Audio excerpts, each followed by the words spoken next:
Vous avez entendu parler de l'Ayatollah Khomeini, l'idole vénérée par des millions de chiites.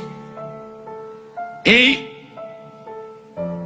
dans cette conférence, ayez le cœur bien accroché. Il y a des choses qui sont crues, parce qu'on a affaire à des choses que eux croient, ils les disent de façon très crue. L'Ayatollah Khomeini a dit, un homme, peut avoir le plaisir sexuel d'un enfant aussi jeune qu'un bébé. Cependant, il ne doit pas pénétrer, mais sodomiser l'enfant.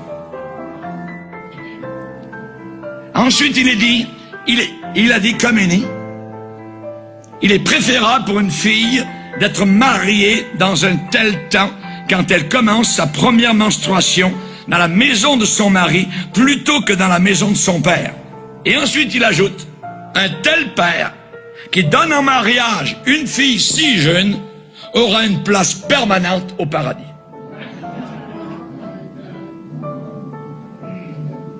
Actuellement, en Iran, comme dans de nombreux pays musulmans, l'âge légal du mariage est déterminé par par l'épouse, la petite épouse de Mohammed, Aïcha.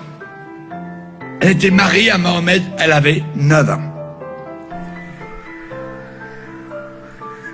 Les musulmans occidentaux devraient prendre conscience de la nature violente, intolérante et barbare de l'idéologie islamique et non se laisser berner par la version édulcorée de l'islam qui est enseignée en Occident.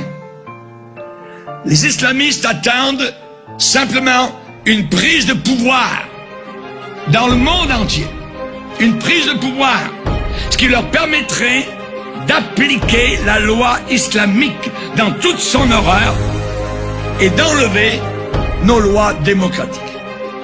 Qu'ils ouvrent les yeux sur la réalité de l'islam dans les pays musulmans où la charia n'apporte que la ruine, que les larmes et que le désespoir. On parle de l'islam comme religion. Un vrai chrétien, véritablement sauvé, dont les péchés ont été pardonnés, qui aime la Bible, qui est né de nouveau, ne voudra jamais participer dans une réunion de prière ou de rassemblement avec un musulman, un juif, un bouddhiste, un hindou, et ainsi de suite. Pourquoi?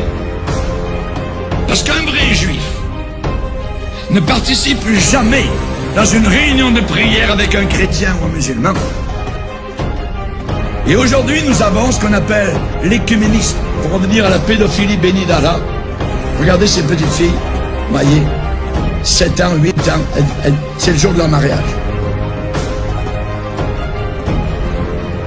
La pédophilie n'a pas été seulement pratiquée par Mohammed, mais elle est aussi mentionnée dans le Coran. Approuvée.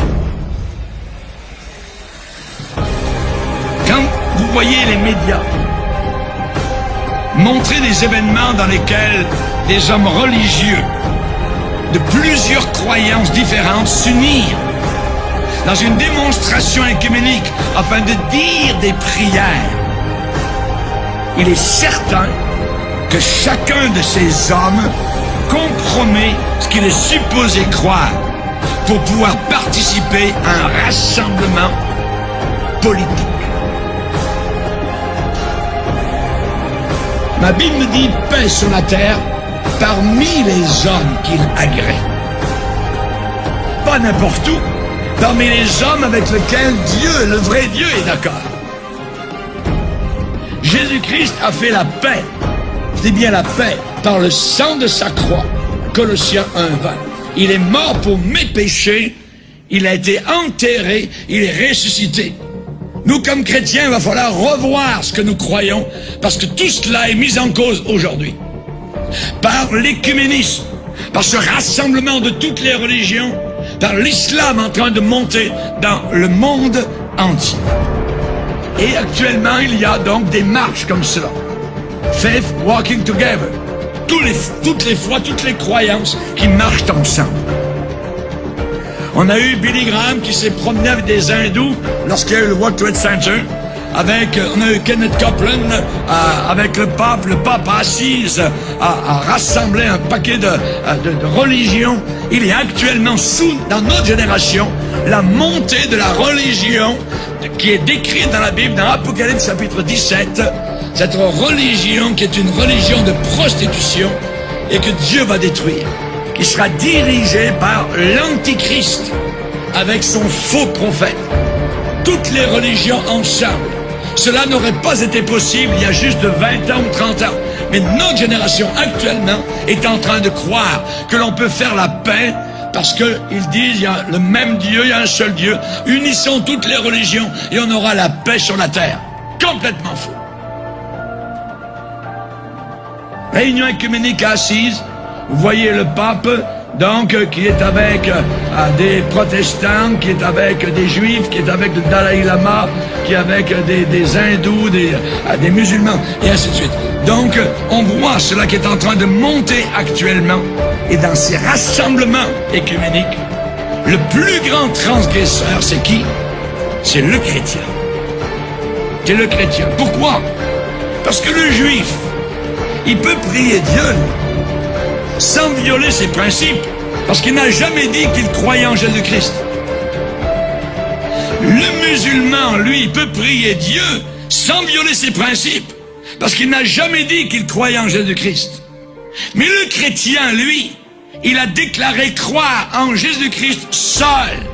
Donc, ce chrétien doit cacher cette lumière sous un boisseau afin de se joindre en prière avec les autres.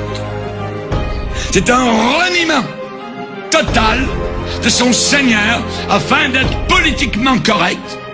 Cela n'est d'aucun service pour la cause de Christ. C'est une honte. Cette personne a honte de Jésus-Christ. Jésus a dit, si quelqu'un a honte de moi et de mes paroles devant les hommes, j'aurai honte de lui devant mon Père qui est dans les cieux. Et nous, comme chrétiens, nous allons devoir faire face à cela maintenant. Chers amis, nous avons actuellement Rick Warren qui prêche le Chrislam en disant il faut unir le christianisme avec l'islam. Et il est très bien vu évidemment donc parmi tous les islamistes. Alors que ce livre est un livre antichrist. Ce livre est un livre diabolique.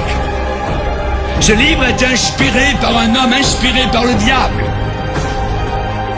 Nous avons besoin de le savoir. Nous avons besoin de le déclarer, ne pas avoir peur ni honte des paroles du Seigneur Jésus-Christ. Nous n'irons jamais la Bible et le Coran ensemble, main dans la main. C'est impossible. Si je fais cela, regardez-moi bien, alors je descends en enfer. Je suis en train de renier le Seigneur Jésus-Christ. Jésus a dit, je vous ai dit que vous mourrez dans vos péchés, car si vous ne croyez pas ce que je suis, vous mourrez dans vos péchés.